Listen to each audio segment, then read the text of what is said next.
Welcome to The Cow Behind the Barn, a podcast exploring humanity, the world, and the divine, as experienced and interpreted by an artist. I'm Kevin Caldwell, the co-founder of the Table Collective.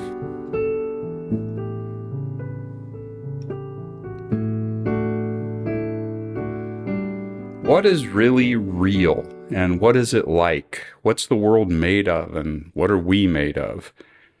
As I watch my grandchildren get older, I realize my questions are not that different from theirs.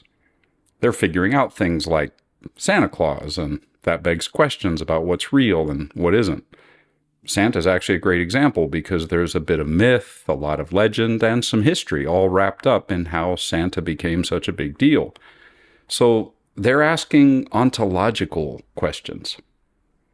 The other day, one of my grandsons said, "I'm sorry you're getting old and that you have an owie." And then came the big one, "When are you going to die?" He was 4 when he asked me that. So they're asking existential questions. And what's the point? What does this have to do with the podcast? Well, first, I started this podcast like this because I worry that sometimes my recaps might get monotonous for any of you who listen every week. And I don't want to not do a recap because there's also new people almost every week. So I wanted to mix things up a bit. Ergo, grandkids and ontology and existential stuff. At the same time, asking about what is really real is just another way to express the questions that have driven the journey that this podcast has become for me as I explore how to answer where and when did I begin. What does where and when and I even mean? What's real, really? What is real really like?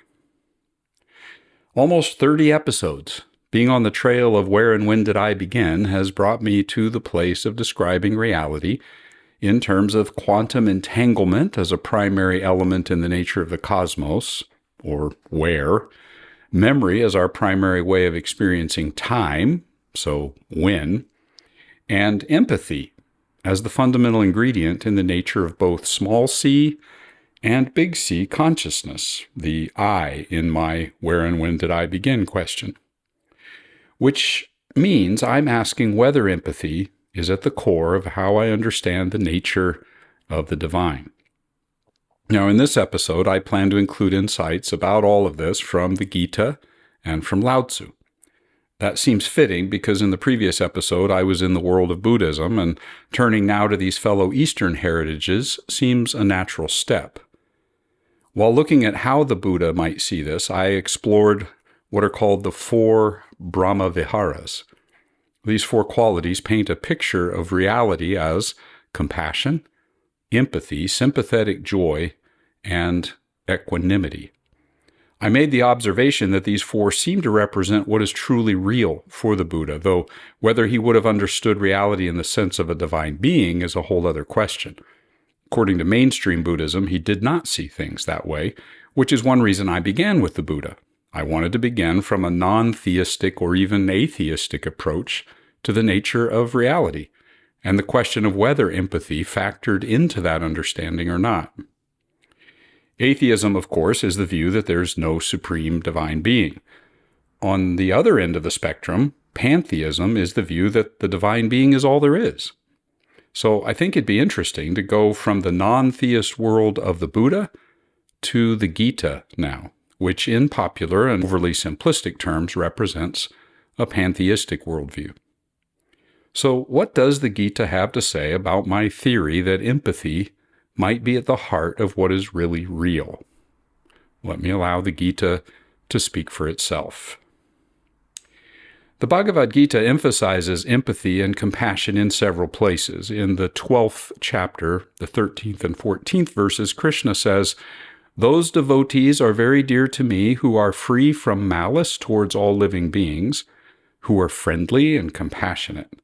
They're free from attachment to possessions and the self, equally composed when experiencing happiness or distress, and always forgiving." In this statement, these verses from the Gita, there's echoes of the 4 Brahma Viharas that we discussed when looking at the Buddha. Chapter 16, verses 1 to 3, records Krishna's description of saintly virtues, which paint a picture, he says, of the divine nature. He says, fearlessness, purity of mind, steadfastness in spiritual knowledge, charity, control of the senses, sacrifice, study of the sacred books, austerity, straightforwardness, nonviolence, truthfulness, absence of anger, renunciation, peacefulness, restraint from fault-finding, compassion towards all living beings, absence of covetousness, gentleness, modesty, lack of fickleness, vigor, forgiveness, fortitude, cleanliness, bearing enmity towards none, and absence of vanity. I feel like I need to take a deep breath after that list. These are important passages, these two that we've looked at, in describing the kind of moral and spiritual character the Gita holds up as the ideal for human beings to pursue and cultivate. However, empathy is not really transparent in those descriptions. However, in the 6th chapter, the 32nd verse, Krishna tells Arjuna that the character to emulate is the person who, quote, puts themselves in the place of others at all times, and seeing their own identity with the other, is able to experience their pain and their pleasure. In addition to specific moral principles about nonviolence and detachment and humility, etc., the Gita promotes compassion as a crucial aspect of spiritual growth and a path to spiritual enlightenment and connection with the divine self. And now in this passage, in emphasizing the importance of putting ourselves in the place of the others, the Gita puts empathy in the center of its vision for spiritual transformation. Now, there is an ethical element here and an emotional one. We are encouraged to act and to feel as if we are in the place of another person, and that's what I am referring to as the existential element of empathy. Let me say some more about empathy and the Gita. Because empathy in the Gita is rooted in far more than just this ethical, emotional, or psychological reality. Let me go back a bit and set some context. The Upanishads are a collection of philosophical and religious texts that date back to around 800 to 500 before the Common Era. The Bhagavad Gita, which is believed to have been written perhaps 100 years after the collection of the Upanishads, shares a lot of its worldview, including the understanding that everything is interconnected and shares the same essence. That means that when Krishna teaches Arjuna to see all things as himself, there is both an ontological and existential element to the teaching, and the two are connected. And that's what I want to explain in more detail. Let me say more about this idea of essence and empathy. There are two important words, Advaita and Atma Uramyata, which describe what I'm calling the ontological and existential dimensions of empathy as the Gita presents them. Let me talk about Advaita first.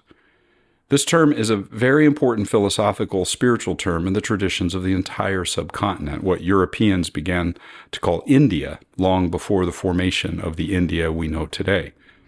Advaita is a Sanskrit word meaning not two or no second. And thus the term conveys the idea that the inner self, small a Atman, is the same as the big S self, or big A Atman. There isn't a second. There's not two.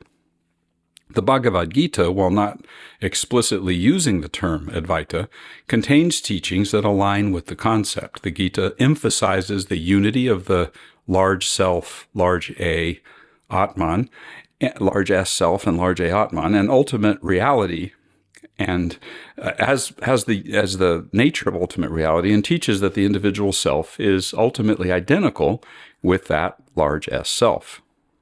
In other words, whether we feel empathy or not, whether we allow ourselves to feel the feelings of another as if they were our feelings, or as if we were that person, we actually do have a far deeper empathetic connection with everyone and with everything. For at the end of the day, we're the same. We're not just as if another, we are each other. Empathy for the Gita is ontological. And that doesn't mean that there's no experiential or existential aspect. And that brings me to the second term, Atma Ramyata. One of the most important Sanskrit words, which can be rendered empathy, is this term. The word is literally putting oneself in the place of another. It's the word used in Gita chapter 6, which I cited above, where we saw that the character to emulate is the person who puts themselves in the place of others at all times, seeing their own identity with the other, and is able to experience their pain and their pleasure. By the way, it seems like this feeling the pain of others as our own is akin to the Brahmavihara that we saw in the Buddhist teaching named compassion. And the sympathetic joy, Brahmavihara, is akin to feeling the pleasure of others as if it's our own. And in that sense, they're two different ways of working out the empathy, Brahmavihara. But I digress. Back to the Gita. I call this the existential dimension in the sense that there's an encouragement here in the Gita to activate, I might say, the ontological quality, to cultivate it, to live in day-to-day life and experience as if it is true that we are in the place of each other, not just as if, but as we are. In other words, in keeping with the longer tradition of the Upanishads and the more general worldview of the subcontinent, the Gita teaches both the ontological and existential reality of empathy. The ontological reality is that we are all the same. We share the same essential beingness. The existential reality means to live in conformity with that ontological reality, to live in accord with what we are, and so to treat others in accord with what we are. Now, is there a way to try to imagine and experience this in an artistic way? I'm a little nervous about the song that I'm about to share. On the one hand, I like where the song is headed, which means I don't quite like where it is. I like what it might turn out to be, but it isn't there yet. This is a very unfinished, unpolished work, and I actually feel a bit raw sharing it here in this state. It's called Memories of Trees, and though written a few weeks before I came to some of the ideas that I'm exploring now, it is an attempt to capture themes I'm working with related to entanglement and memory and empathy. If consciousness, and big C consciousness, is entangled with everything, and if the essence of this entanglement is empathy, and if our primary way of experiencing our entanglement is through memory, then what might be the collective memories stored in the interconnected consciousness that we share with trees, and they with us? And so the song, Memories of Trees.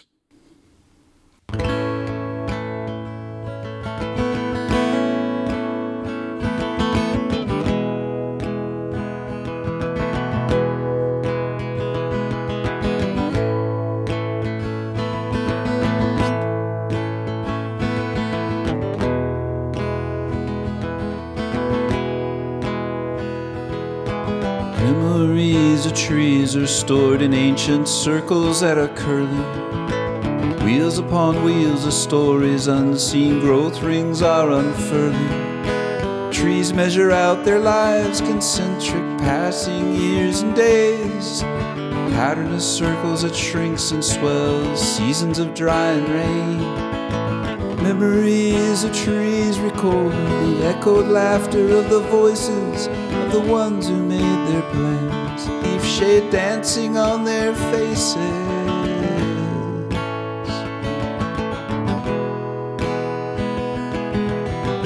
Leaves carry our dreams in the silent trees. They may fall or they may burn, turn back to the dust, dreams and leaves.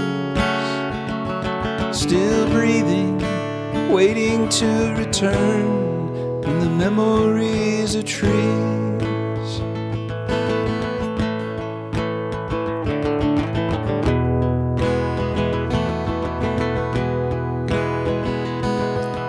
Memories of trees lean down to catch every eager whispered word, turn them into the flowing sap with all the voices they have heard. Trees are waiting to tell the world all those things they've stored away. They embrace place our songs within their rings, holding all we used to say. Memories of trees are swelling, shrinking, wide and narrow, distilled into their amber sap to record a new tomorrow.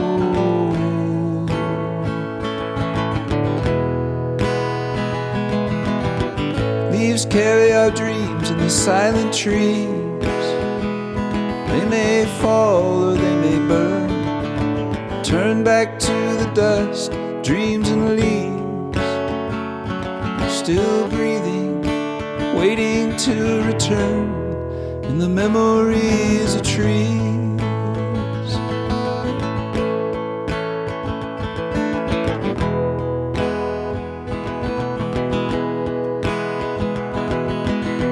Leaves carry our dreams in the silent trees.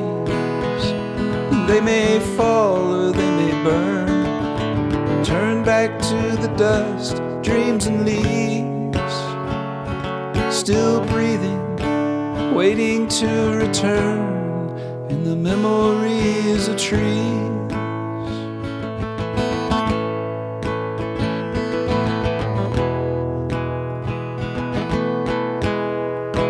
Memories of trees.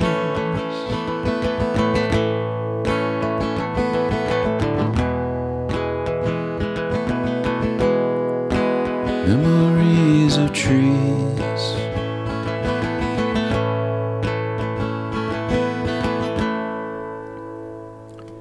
Now, perhaps one way to seek to experience this today would be to place ourselves near a tree and imagine that it contains in its rings the collective memories of others, other things, animals, birds, people, and now yours, and you in turn receiving and giving in connection with the tree.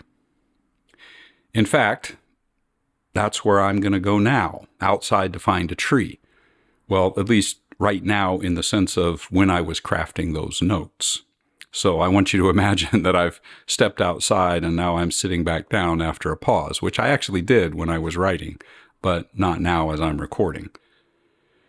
To put the Gita's worldview in my own turn of phrase, in the Gita, I'm not just me, and you are not just you.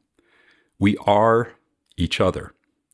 If we allow ourselves to not only think this way, but also feel this way and act this way, then empathy is inescapable. Well, what about Lao Tzu and Taoism and all of this?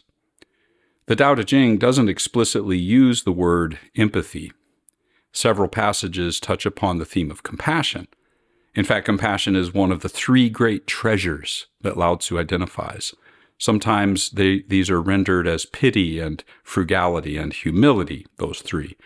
In Derek Lynn's translation, they are referred to as compassion, conservation, and not daring to be ahead. A little bit of an awkward phrase, but you can see he's trying to capture things that are difficult to translate.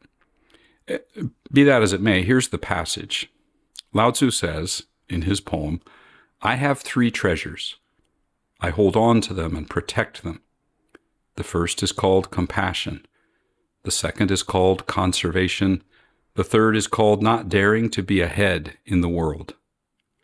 Compassionate and thus able to have courage, conserving and thus able to reach widely, not daring to be ahead in the world and thus able to assume leadership. If one fights with compassion, there is victory. Heaven will save them and guard them with compassion." You can see some of the paradoxical nature of Lao Tzu's teaching in that passage. Now, as I've shared already, the way that I'm exploring the concept of empathy leads me to see it differently than just compassion. Compassion is a sense of care, concern, mercy, tenderness towards another, or even with another, even alongside them. But I'm looking at empathy in the sense of feeling what another feels as if I am that other person or being. The fact that Lao Tzu does not use the word empathy, however, doesn't mean the Tao Te Ching has nothing to say on the question.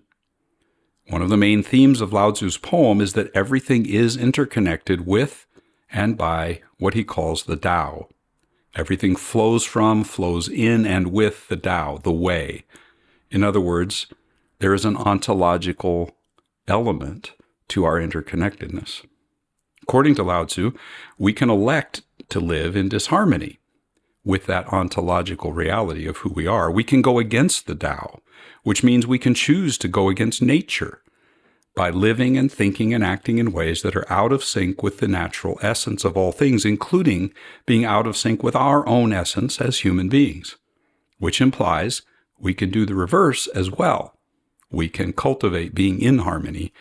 That's existential.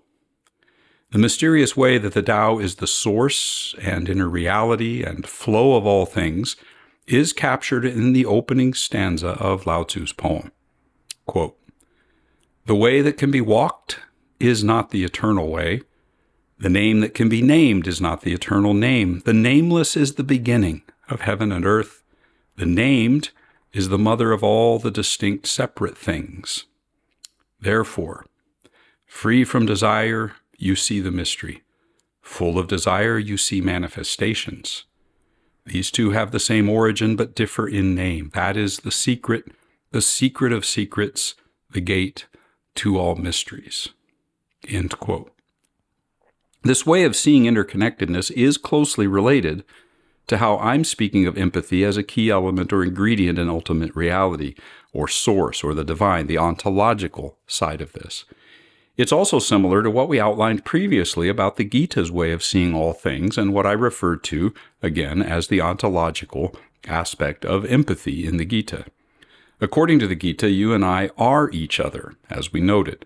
We're each other's selves, since in the Gita, every self, small s, is ultimately not merely connected with large S self, but is one with, the same as, that self. For the Tao Te Ching, the interconnection and the inner nature of what we are and what is within us, and what it is within us that is connected with each other and with all things, is mysterious and undefinable, ineffable. And yet it's true. As we saw in stanza 1 and noted in prior episodes, if we can name something, it's not the thing we're naming. The Tao is beyond definition, but the Tao is real. It is what truly is, ontological. In addition to the way that the Tao Te Ching presents an ontological basis for interconnection and thus ontological empathy, in my terms, Lao Tzu's poem also points to an existential dimension, namely that by intentionally cultivating alignment and harmony with the Tao, we can cultivate what I'm calling the ontological interconnection. Other Taoist principles like Wu Wei, or effortless action, and Ziran, which is the idea of naturalness, come into play here, for these encourage us to align with the Tao by fostering a state of awareness and action that can lead to greater compassion. Indeed, one of the most frequently mentioned ways to cultivate existential alignment in the Tao Te Ching is to cultivate compassion for all beings. That existential compassion is rooted in our interconnection with the Tao. In other words, with what I'm calling, again, ontological empathy. This seems like a good place to pause and allow ourselves to allow empathy and compassion to perhaps be more than ideas that we're talking about in my case or listening about in yours. Imagine for a moment if we actually saw the entire cosmos rooted in empathy in its very being. Imagine if you and I lived in keeping with that essential element of the cosmos. In other words, if we actually truly lived in connection with empathy. I'm going to share a poem here that I've not shared in a while. I wrote it during what is called Ghost Month while my wife and I were living in Malaysia. Among other things, Ghost Month is the season in which the dead revisit the world, and there are all sorts of traditions and taboos to be attentive to for the living. For me, the idea of the season and the inner life of the poem both allow for an expression and experience of memory. So here, for example, memory of lost loved ones and family members, and entanglement, our interconnected ways of sharing the universe, including beyond death, and empathy and compassion towards the dead, perhaps even on their part towards us. To me, it's a chance for healing, a healing that is rooted in this interconnected, entangled empathy. So here is the poem, Ghost Month.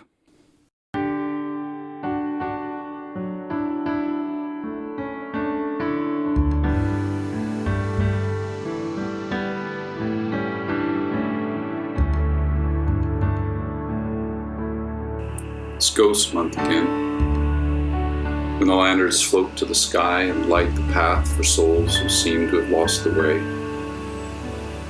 It's Ghost Month again, when tables are spread, feasts and empty places wait for the almost forgotten to return. It's Ghost Month again, when no one sits on the last bus of the day and we point our shoes away from our beds. It's Ghost Month again. The setting sun sees footsteps plodding home to rest, each room uncertain which is host or guest or ghost. It's Ghost Month again. When the dead walk from the edges of dreams, from memories of grief into the deepness of the dawn. It's Ghost Month again. When the women sweep paper ashes from the night back into the shadows of bin and garbage bag. It's Ghost Month again.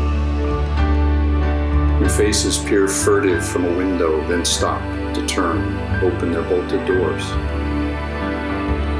It's Ghost Month again. When living and dead both look each over and wonder just briefly if they've met. It's Ghost Month again. When for one cycle of the moon we see things as they are, and all the ghosts, both the living and the dead, share houses, streets, and sun and moon, and at night lay and dream together in the same beds. It's Ghost Month again.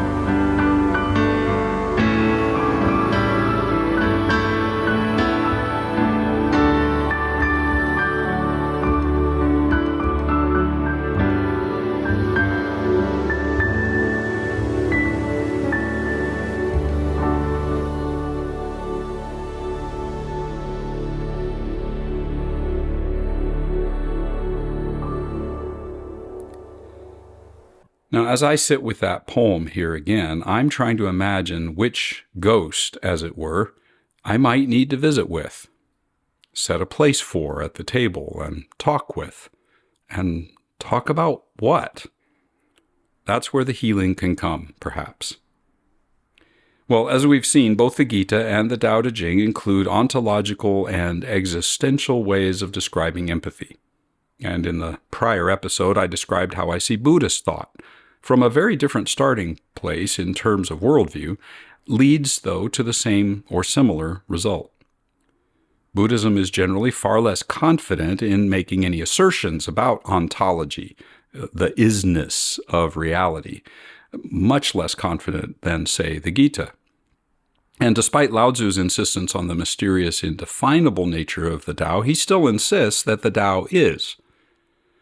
However, my journey through these three religious heritages is bringing me to a similar set of conclusions relative to the question I posed as I began to move from exploring human consciousness to the question of divine or big C consciousness, or at least to the question of something more than individual human consciousness at least.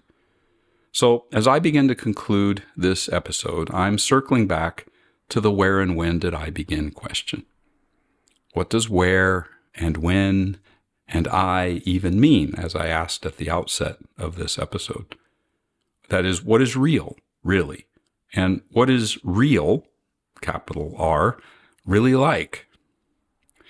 I posed something like a thesis as I was turning from small c consciousness to big C consciousness, And I've already summarized it earlier in the episode, but I think it's worth saying again. I posed a description of reality in terms of quantum entanglement as a primary element in the nature of the cosmos, or our where, memory as our primary way of experiencing time, or when, and empathy is the fundamental ingredient in the nature of both small c and big C consciousness, or the I in that question. I'm not surprised, of course, to have discovered that the three religious heritages, and I'll add here the heritage of physics, and the philosophical heritages I have consulted, all speak very differently about reality. They speak in different languages, and I use language here both in the linguistic sense of literally other languages, in German, French, Italian, English, etc., Sanskrit and Pali and all sorts of Chinese. So in the literal linguistic sense, they speak in different languages, but also in the sense of employing very different vocabularies and concepts, different cognitive understandings and insights. Even so, I see a consistent framework, so far at least, that provides for me support at a deep level for my suggestion that empathy might be at the core of how I understand the nature of reality. And for me, that also includes the nature of the divine. Physics speaks of the entanglement and the ways that particles interact with each other. And I wonder if that's a scientific explanation of our empathetic interconnection. The Buddha and the Gita and the Tao Te Ching refer to what, in Buddha's words, are the divine abidings, the Brahmaviharas. In the Gita's terminology, the self. And in the Tao Te Ching, the way, or the Tao. I'm seeing these as different ways of describing the same thing. The profound ontological interconnection we share with each other and with all things, and the profound potential then for existential expression of that ontological reality in the course of interactions with each other and with all things. In other words, through empathy. So empathy is, again, ontological, rooted in isness, and this empathy can be existential in the sense of being experienced and cultivated. I'm going to repeat some questions that I shared before when I asked us to pause and let this be more than just a sort of rational cognitive exercise of me speaking and you listening. Imagine if we saw the entire cosmos rooted in empathy in its very being. Imagine if you and I lived in keeping with that essential element of the cosmos. Personally, I want to spend time with that in quietness, and I hope you do as well. And after I do that, there are still a few other stops to make, namely, initially, the so-called Western religious world, or the Judeo-Christian Islamic religious heritages, and I need to get to work on that. So, until next time.